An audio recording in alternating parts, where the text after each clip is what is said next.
Okay, Don Masella here again for Small Business Digest. You know, there's a company that's always fascinated me. It's called Hiscoxs. I hope I'm pronouncing it correctly. And with us today is one of their senior people, and he's going to. We're going to talk a lot about a lot of things, but before we do, Joseph Cardullo, welcome to the show. Pleasure to be here, Don. Thank you for Okay. having me on the show. I know my introduction is sputtered a little bit because I've just been on off the air talking about other things, and it's always difficult for me to switch back. But Jeff, as we ask all our guests, first tell us a little bit about yourself, then a little bit about your company, and finally a website where people can learn more. Sure. Well, I've been an insurance professional. Accidentally started my career over 20 years ago. Um, just by way of trade, that's how I came into the industry, and I joined Hiscoxs in 2020. Um, Well, which Joe, I'm not going to let you go. When you oh say accident, what happened? well, I never went to school and studied insurance. I went when I was in college, studied basically business management. There's an entire new generation of college grads that are entering the workforce now that have an associated risk management background. So they're coming into the workforce, really prepared for an insurance career specifically. Um, Myself, really didn't have that benefit. I was, again, just sort of fell into insurance as a career. Well, do you like it? You know, 20 years later, I love it. I think one of the one of my favorite things about insurance is that it's constantly changing, and there are always new challenges, new things we're facing. Myself being in the underwriting side, we're always trying to grapple with new exposures, changing trends, and trying to stay out in front of all that. I view myself as a lifelong learner, and this is a career which has certainly given me that challenge as I've grown up with it. Well, well, we just lost somebody jumped in here. Hello? Keep talking, Justin, until somebody jumps out of it. Okay. No, I mean that was I think just really what I enjoy most about insurance and really the growth it's given me in my career, and certainly looking forward to more of a steady stream of challenges as I keep going more and more gray.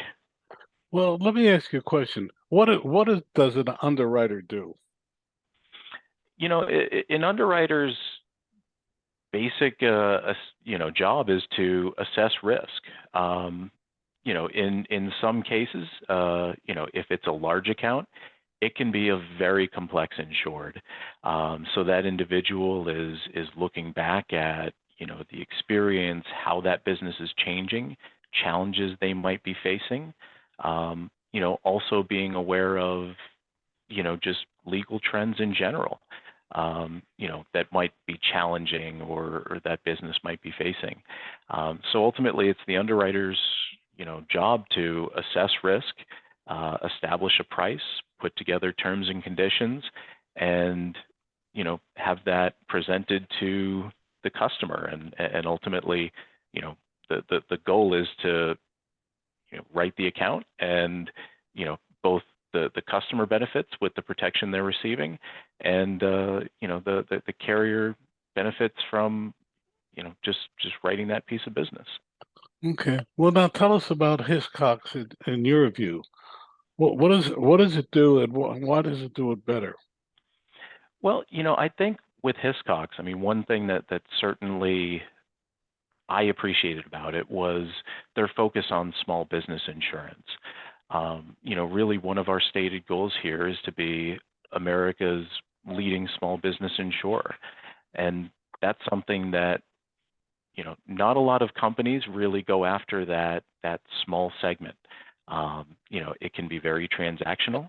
It can be, it's not always the biggest prize. But, I think at the end of the day, I truly enjoy going out and, making a difference and being able to help, those small customers protect their livelihood and businesses that they've poured so much into. Well, there's a lot of challenges today. We'll get into it, but for a small business. But what's the website that people should be going to, They particularly small business? Sure. They can go to hiscoxs.com and learn more about the company, the values, and everything we do here. Mm. Okay, well, since you're an underwriter, let's concentrate a little bit on that. Um, Small business will tell you, I hate insurance because they want my money, but they won't give me the money when I really need it, when I have a disaster or something. Well, when you look at a small business, what are the factors you look to determine their insurance rate? Let's say for property, plant, and equipment to start with. Sure. Well, I think it typically is going to depend on the product. A lot of our insurance products are written on an admitted basis, meaning there that our rates are all filed and approved in a particular state. So in some ways, the rate plan is almost a bit static, and a bit almost predetermined because we have to adhere to that filed rate plan. We do have other lines of business, mainly in the surplus space or even in Lloyd's, where there can be, I think a little bit more judgment applied. And again, that's where a surplus underwriter can look at a business that has maybe had more challenges, had a more difficult loss experience, and using their own judgment, try and formulate again a rate plan and an insurance solution that's going to work for that customer. Well, let's back up. Since most of my audience is between 1 and 50 employees, let's stay in that area for a minute, and let's ask the hypothetical question: what should let's say a retail store, let's say a hardware store, what should be the minimum um, a basic insurance plan that you would recommend that they have? Sure. For most retail operations, one of the first things I would recommend starting with would be a general liability insurance policy. And that general liability policy is essentially going to cover third-party damages. Two examples of those type of claims that they might be challenged or faced with, might be, I'm just trying to, getting pulled into litigation. So someone comes on the premises, slips, falls, and then sues the insured. Now, in that situation, defense costs can rack up quickly. And if the worst does happen, you as an insured want, reputable legal counsel. A policy from an insurance carrier specializing in small business will include a duty to defend. That ensures that there's protection whenever that business needs it, and often from top-rated and highly experienced professionals. And certainly the final point on litigation is that the financial impact of drawn-out litigation can be devastating for a small business without liability insurance. So that covers the GL side of it. Certainly a retail operation might also consider a property coverage. So basically all of their inventory, their point of sale systems, shelving, everything within that store, in the event of, whether it be a fire or, any number of misfortunes a business could suffer. Damages to their own stock, inventory, business property. That's certainly another important coverage to consider. What about business continuation insurance? That's a hot topic for people. Do you recommend it? And if so, how do you structure it? Sure. I mean, business continuation is typically going to be tied to that property coverage, so that again, when there's coverage for perhaps a building, contents, another component could be business income or extra expense that business incurs to get back up and running. So in those situations, if there is some sort of setback for the business, that business income can allow them to sustain during that period of time where, obviously the operations are interrupted, and can help that business, stay afloat, get back up and running, and certainly, help keep them whole throughout the entire process. But how do you establish the rates? Is it a dollar amount against sales, or how do you establish um, bin- business continuation? The reason I ask is it recently came up in another podcast. Sure. In some cases, there can be a specified limit. So in that case, if you have a specified limit for business income coverage, um, the rate would be based, just applied to whatever that limit of coverage is. In some cases, there can be what's called an actual loss sustained, which typically will cover, a 12-month period for that business, basically Hmm. throughout the policy term, if there is a loss. So, of course, substantiating what those business losses are, and that would be how that particular limit would apply. Well, let me throw a curveball at you because I don't know if you've dealt with this. In New York City, there's a law firm that goes around and has this man uh, try to get into a restaurant and that doesn't have handicap access, and then sues the restaurant on this man's behalf. They've had like 2,100 lawsuits so far in the last 3 years. Is there any coverage for that sort of thing? You know, n- Not something that, it's not a loss that I just don't know where the coverage might come from on that. I'd probably have to put my head together with some claims folks to see, you know, to see The, what we could come up with. the reason I asked, there just a case just came up here in Wilmington. The guy just opened an office here in Wilmington. That's why I asked the question. So, uh, is it possible to get insurance for something like that? I don't know of a product offhand, Oh, but I told you it was a curveball, but but it's interesting. Well, there's a lot of nuisance suits. I don't know if you've seen recently. Michael Irving sued Marriott because this woman accused him of something improper in the Marriott hotel, and he lost out on his Super Bowl gig. So now he's suing them both for $100 million. But I thought it was fun of getting back at it. But anyway, that's not in your purview. We're talking small business. Um, give your website again for our audience, and by the way, spell it out for our audience. sure. So the website is hiscox.com. That's Hiscox.com. Okay. Well, you also came on to talk about some things that you've seen recently that you want to talk about. Yeah, yeah, absolutely. Please Um, do. yeah, so I think you know specifically wanted to talk about some of the workplace trends that are changing the risk landscape for small businesses. Um, you know, I, on that topic, small businesses have certainly been faced with an onslaught of challenges since the pandemic. I mean, the pandemic itself being a generational type of event.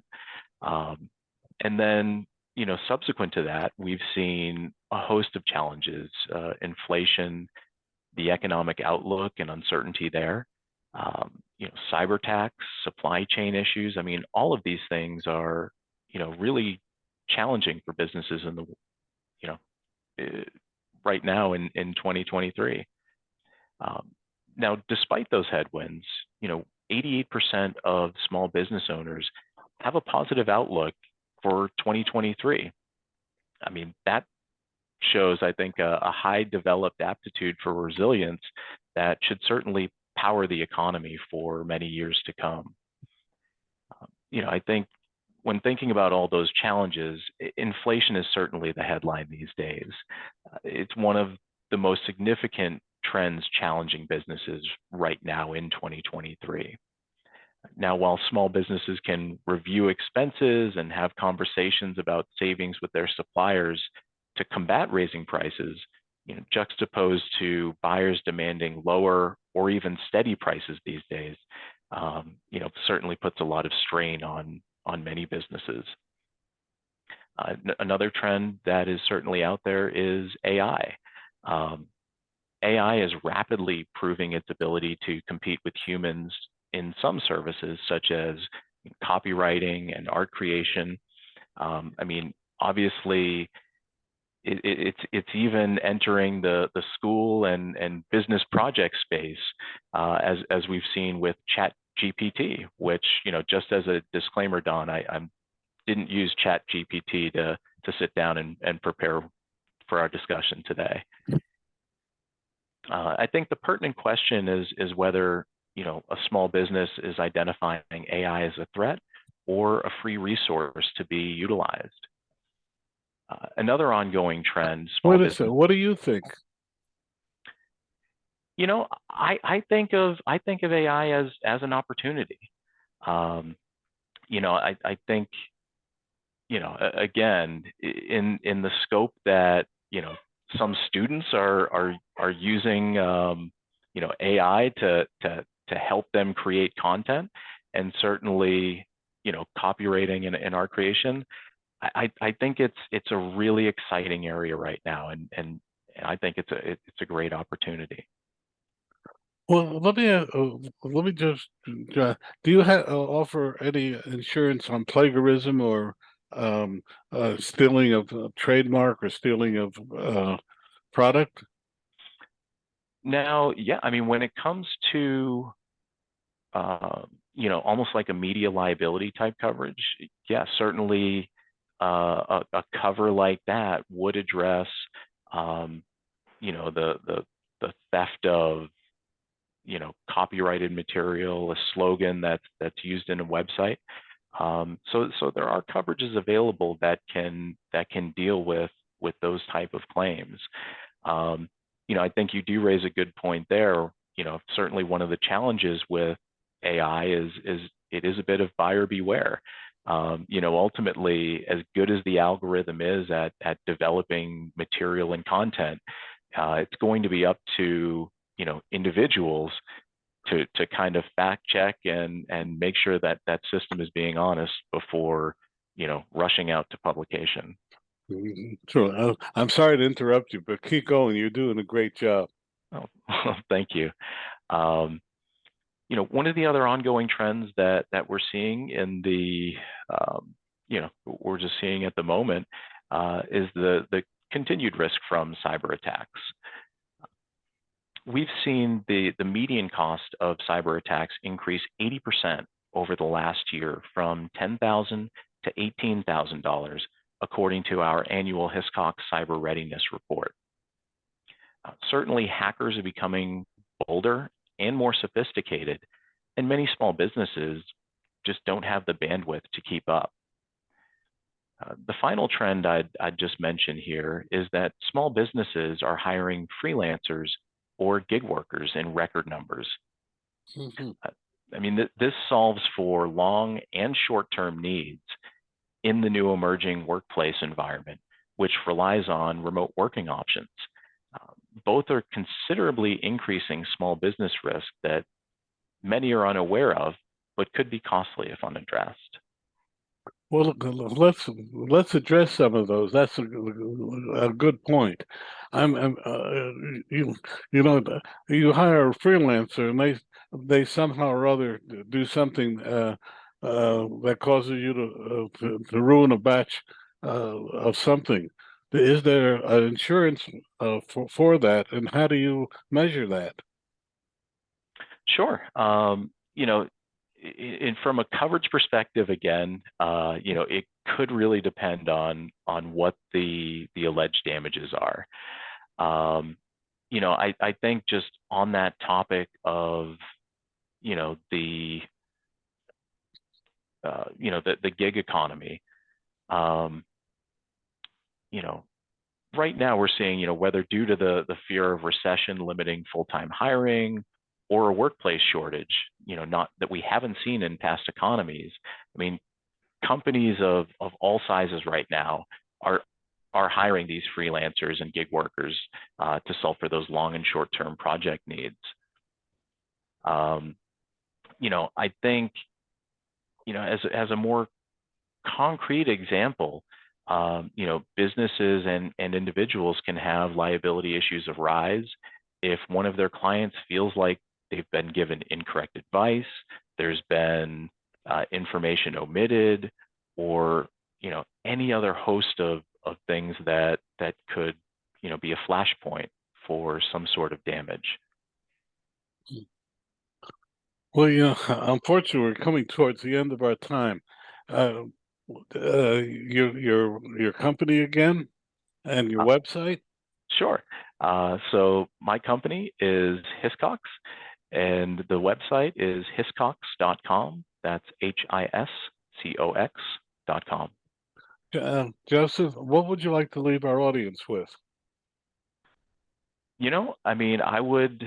I certainly thinking of small businesses, understanding a lot of the challenges that they're facing, certainly with all of these current trends that are swirling. As you mentioned earlier in the call, insurance is never going to be the most exciting thing that someone, I think, jumps out of their bed and has a call to action for on any particular day.